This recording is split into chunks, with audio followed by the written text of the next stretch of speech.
Si tu lavadora no está nivelada correctamente, sigue estas recomendaciones. Si tu lavadora está en uso, presiona el botón de pausa, abre la tapa de la lavadora y, de ser necesario, acomoda la carga distribuyendo la ropa uniformemente alrededor de la tina.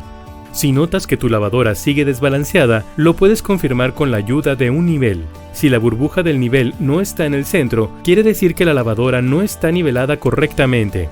Con la ayuda de unas pinzas, gira las patas de la lavadora hasta que la burbuja del nivel esté en el centro.